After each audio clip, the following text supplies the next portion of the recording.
श्रावण महिना सुरू झाला की प्रत्येकाच्याच घरी सत्यनारायण पूजा घातली जाते। आज मऊ मोकळा दाणेदार शिरा कसा करायचा ते बघूयात।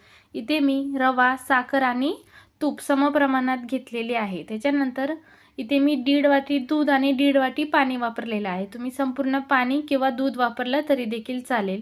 घेतलेलं दूध आणि पाणी मिक्स करून गरम करायला ठेवून द्यायचं। तोपर्यंत जाडबुडाची कढई घ्यायची, घेतलेलं तूप घालून घ्यायचं।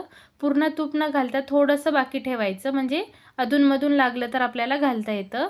घेतलेलं तूप चांगलं कडकडीत गरम झालं की नाही त्याच्यासाठी 1 चिमूटभर रवा घालून बघायचा आणि नंतर घेतलेला रवा घालून साधारण 5 ते 6 मिनिटं अगदी मंद आचेवरती भाजायचं आणि अधूनमधून लागलंच तर तूप घालून आपल्याला हे भाजून घ्यायचं। नाही लागलं तर घेतलेलं तूप सगळ्यात शेवटी घालून घ्यायचं।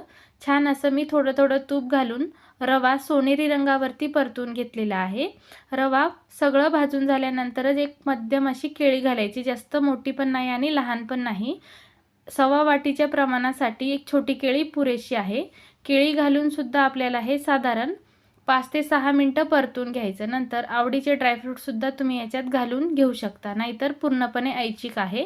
फक्त ड्रायफ्रूट घातल्याने शिरा खायला छान लागतो, त्याच्यामुळे घालून घ्यायचे।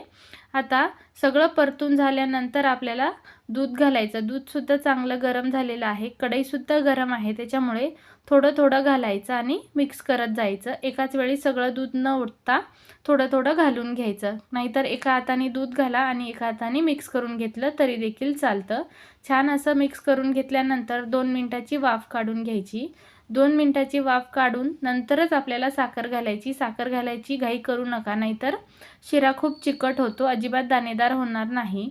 इथे मी साखर सगळ्यात शेवटी घातली, नंतर साखर मिक्स करून घेतली आणि पुन्हा 2 मिनिटाची वाफ काढून घ्यायची आणि मस्त असा रसरशीत दाणेदार आपला शिरा तयार झालेला आहे। रेसिपी आवडली असेल तर व्हिडिओला एक लाईक नक्की करा आणि पूर्ण व्हिडिओ बघायचा असेल तर खाली दिलेल्या त्रिकोणावरती क्लिक करून नक्की बघा।